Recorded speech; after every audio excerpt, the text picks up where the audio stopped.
एक आंदोलन खड़ा करने के लिए हाथों और पांव की जरूरत नहीं होती है, दिल और दिमाग की जरूरत होती है। You don't need hands and legs to drive your organization, you need head and heart to drive your organization. ऐसी मैन पावर तैयार करिए। अगर ऐसे आदमी को ले आए जो आपसे कम बुद्धिमान है, तो और कम बुद्धिमान कस्टमर को वो लेके आएगा। Nothing is more important than developing people, क्योंकि अल्टीमेटली स्ट्रैटेजी को आपके लोग ही चलाने वाले हैं। अ क्लियर विजन और a great vision without great people is completely irrelevant. मैं Vivek Bindra, founder and CEO बड़ा बिजनेस.com, आज बताऊंगा आपको 20 से ज्यादा तरीके के बढ़िया मैन पावर कैसी लाई जाती है। एक है इंटरनल तरीके और एक है एक्सटर्नल तरीके। इंटरनल जो आपकी कंपनी के अंदर से ही तरीके होते हैं, और एक्सटर्नल जो बाहरी तरीके हैं जिनसे आप बढ़िया टीम को ढूंढ के ला सकते हैं। मेरे को everything about entrepreneurship course, event, questions में कई लोगों ने पूछा बढ़िया टीम कैसे बनाएं। पहला क्या है, चांसेस हैं कि इंटरनल टीम में ही कोई प्रमोशन कर सकते हो, उन्हीं को आप बढ़िया पे, पोजीशन और रिस्पॉन्सिबिलिटी, अथॉरिटी बढ़ा करके दे सकते हो, क्योंकि प्रमोशन से कॉन्फिडेंस बढ़ता है। दूसरा, आप इंटरनल ट्रांसफर्स क्रिएट कर सकते हो एक डिपार्टमेंट से दूसरे डिपार्टमेंट में। कभी कभी जिस आदमी से आप काम करा रहे हो उस डिपार्टमेंट में, क्योंकि वो उसके लिए कॉम्पिटेंट नहीं था, वो इसके लिए ज्यादा अच्छा कर सकता था।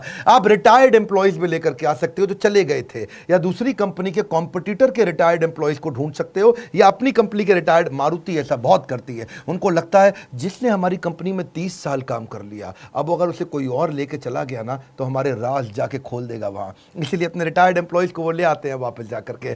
सी, you need to have collaborative hiring process. Steve Jobs कहते थे कोलैबोरेटिव मतलब मिली जुली अंदर पूरी टीम के साथ में। एक और तरीका क्या है, अपग्रेड कर दें, कुछ लोगों को अपग्रेड कर दें, उसकी डेजिग्नेशन ना बढ़ाएं लेकिन उसकी रिस्पॉन्सिबिलिटी बढ़ा दें और उसका थोड़ा तनख्वाह भी बढ़ा दें, अथॉरिटी बढ़ाए बिना। देखिए, recruitment should be viewed as the most important, as important as sales, highly critical। आपके लिए सेल्स इंपॉर्टेंट है, उतना ही इंपॉर्टेंट है बढ़िया मैन पावर लेकर के आना। जितना पैसा इंपॉर्टेंट है उतना ही मैन पावर, क्योंकि acquiring the right talent is the most important key for growth. Hiring was, hiring is and hiring will be the most important part. मेरी अपनी ऑर्गेनाइजेशन में अच्छी लीडरशिप बनाने के लिए मैंने बहुत काम किया है। आज मैं अपने ऑफिस नहीं जाता, इसलिए नहीं कि कोरोना क्राइसिस है या लॉकडाउन है। पिछले 1 साल से मैं मुश्किल से अपने ऑफिस 6 बार गया हूंगा, क्योंकि बढ़िया टीम तैयार करी है। और मेरा 5वां पॉइंट है, train your man power. Training पे एक थोड़ा किस्सा सुनाता हूं गौतम भाई अडानी का।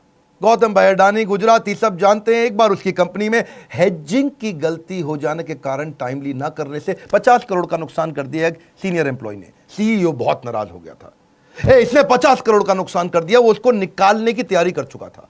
बात गौतम भाई अडानी पे पहुंची तो उन्होंने इसको बुलाया, पूछा क्या हुआ। बोला सर बहुत बड़ी गलती हो गई, आगे से कभी नहीं होगा, समझ में आ गया मुझसे गलती हो गई। गौतम भाई अडानी ने अपने सीईओ को बोला इसको नहीं निकालना। सीईओ हैरान, सर 50 करोड़ का नुकसान किया इसने, कैसे नहीं निकालना। अडानी बोले अब तुम इसको निकालोगे, कहीं ना कहीं तो ये ज्वाइन करेगा। गलती इसको समझ में आ गई, ये सीख चुका है, मेरी गलती का फायदा कोई और कैसे उठा ले। It was not a business loss, it was his training cost.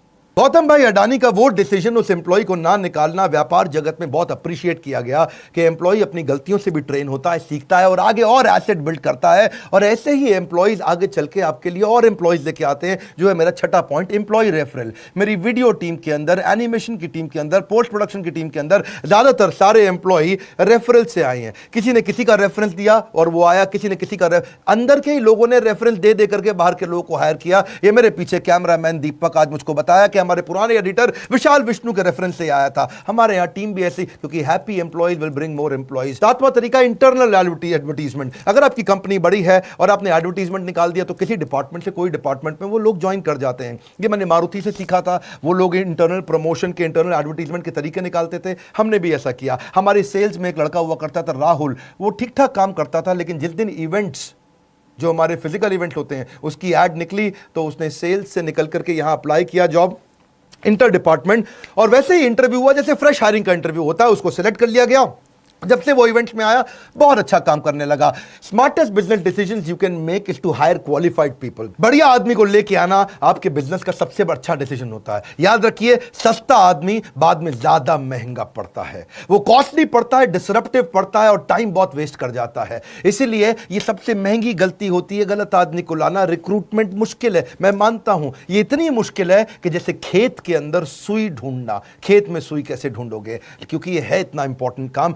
Previous applicant पे भी फोकस करो। कई बार पहले इंटरव्यू देके लोग जा चुके थे और उनका रिज्यूमे अभी तक पड़ा हुआ है, आपने जवाब नहीं लिया या उस समय डिसीजन नहीं लिया, उस समय वो आदमी काम नहीं आता। तो पुराने लोगों पे ध्यान दें। और अगर आपकी बड़ी ऑर्गेनाइजेशन है और आपकी ऑर्गेनाइजेशन में किसी एम्प्लॉय का देहांत हो गया है, तो उसकी पत्नी, उसका बच्चा या उसके पिता को भी आप नौकरी का अवसर दे सकते हो, क्योंकि आप जब फाइनेंशियली इन्वेस्ट करते हो ना लोगों के अंदर, तो वो आपकी कंपनी में इमोशनल इन्वेस्टमेंट करना शुरू कर देते हैं, याद रखिएगा। एंड ऑल्सो ये भी है कि किसी गलत आदमी को, don't hire people who are coming for salary, hire people who are coming for the love of the job.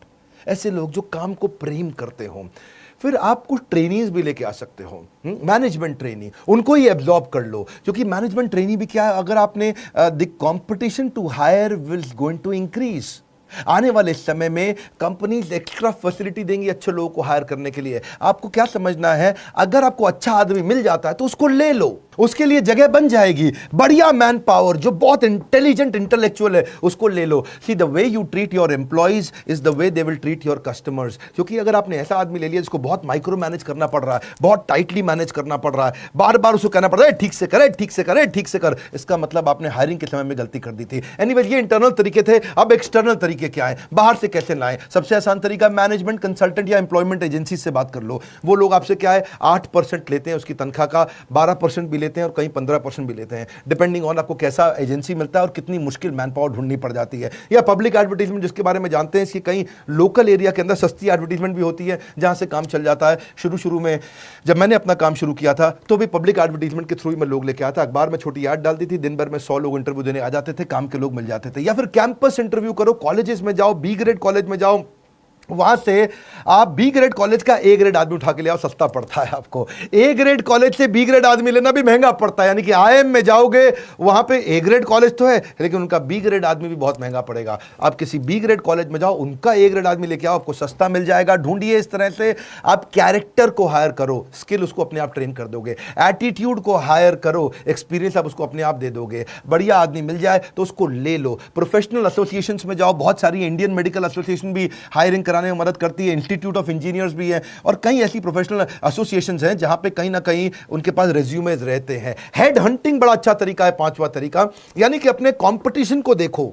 अगर कोई बड़ा कंपटीटर है आपका तो वहां की हेड हंटिंग करा लो, पोचिंग करा लो। आपको समझ में आया कि मुझे फलाना कंपनी फ्लिपकार्ट का प्रोडक्ट हेड चाहिए, तो आप अपने एचआर हेड को समझा दो कि ढूंढ ढांड के इसके रिज्यूमे लिंक्डइन से वहां पहुंच और केवल उसको फोन कर, मुझको वही आदमी चाहिए। देखिए एक बात समझिए, बढ़िया तनख्वाह बढ़िया आदमी के लिए देनी पड़ जाती है आपको अगर आपको हेड हंटिंग करानी है। I don't pay good wages because I have lot of money. सुनिए मेरी बात को, मैं ज्यादा तनख्वाह इसलिए नहीं देता क्योंकि मेरे पास पैसा ज्यादा है, मेरे पास आज ज्यादा पैसा इसलिए है क्योंकि मैंने ज्यादा तनख्वाहें दी थी।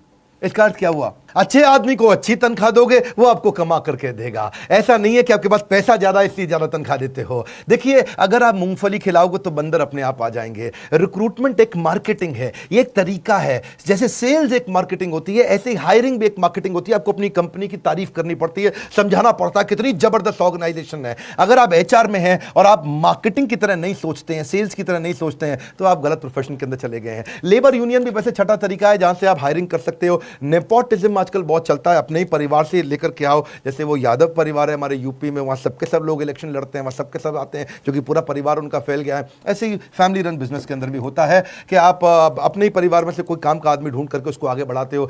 Casual caller walk in outside the office advertisement से भी चलता है। जैसे अपने ऑफिस के जस्ट बाहर कुछ एडवर्टीजमेंट पोस्टर वगैरह लगा दिए। कुछ कॉल सेंटर्स में मैं देखता हूं अपने ऑफिस के बाहर बड़ा बोर्ड हमेशा लगा रहता है, यानी कि हर दिन कोई ना कोई कैजुअल कॉलर या वॉक इन आता रहता है, अपना सीवी देता रहता है और इंटरव्यू चलता ही रहता है। सोशल मीडिया और ई रिक्रूटमेंट पे कई बार मैंने देखा कुछ ऑर्गेनाइजेशन ध्यान नहीं देती हैं। अपने वेबसाइट पे करियर का क्लियर ऑप्शन दीजिए और सोशल मीडिया में बार बार बताइए, उससे आपको ई स्क्रीनिंग और ई रिक्रूटमेंट अच्छा तरीका है। फिर एक तरीका क्या है, एक्विजिशन एंड मर्जर। कोई अगर आपको ऐसी कंपनी दिख रही है जो कंटेंट बढ़िया बनाती है और आपको वहां के कुछ कंटेंट डेवलपर चाहिए, उसकी जगह कंपनी के मालिक से बात करिए, तेरी कंपनी में कितने आदमी हैं? बोले मेरी कंपनी में 25 आदमी हैं, मुझे सारे 25 आदमी दे दे, अपनी कंपनी बेच दे, मैं इनसे सबसे काम करा लूँगा। तो 25 के 25 आदमी पूरे इंटेलिजेंट, पूरे ट्रेंड आपको मिल गए।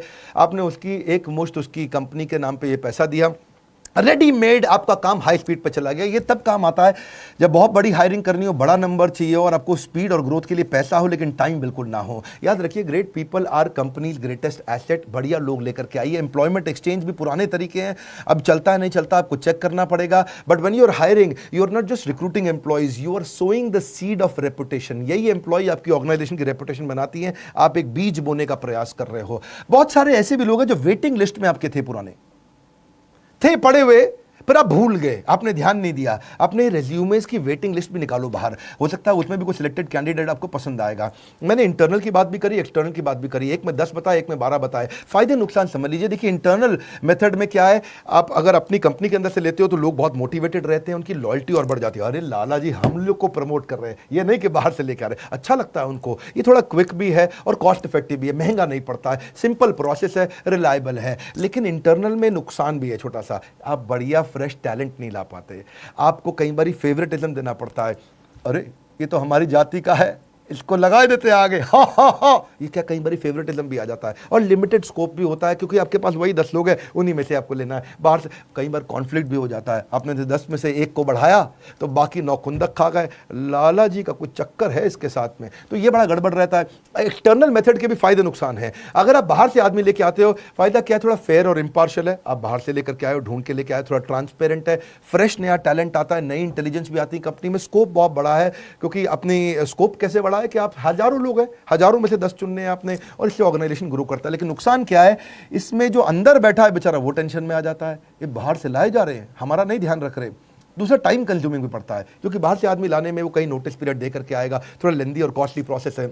एम्प्लॉयज डिससैटिस्फाई भी हो जाते हैं, कभी कभार इनसिक्योरिटी भी आ जाती है। लेकिन hire people brighter then you. एक कैटेगरी आदमी लेके आना, ये रूल है मेरी कंपनी में, हमने रूल बना रखा है।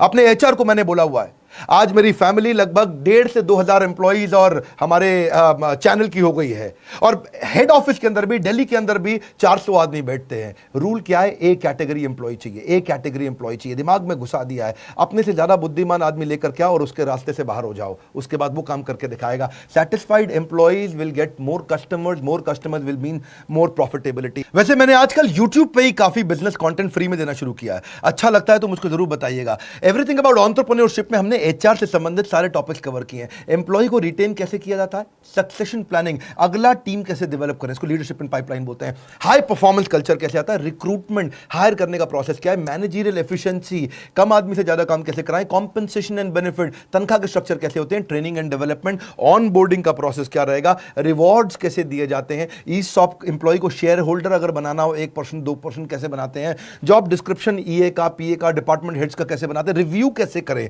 उनके परफॉर्मेंस को पढ़ें कैसे, एग्जीक्यूशन एक्सीलेंस, स्पीड कैसे लाएं, केआरए और केपीआई के इंडिकेटर कि उनके भाई स्कोर बोर्ड आपको बनाना पड़ेगा, सेल्फ कोचिंग का डायरी तैयार करें, एम्प्लॉइज को ही एंटरप्रेन्योर या इंट्राप्रेन्योर कैसे तैयार करें। बात बड़ी सरल है, हम कंटेंट में डेप्थ देते हैं।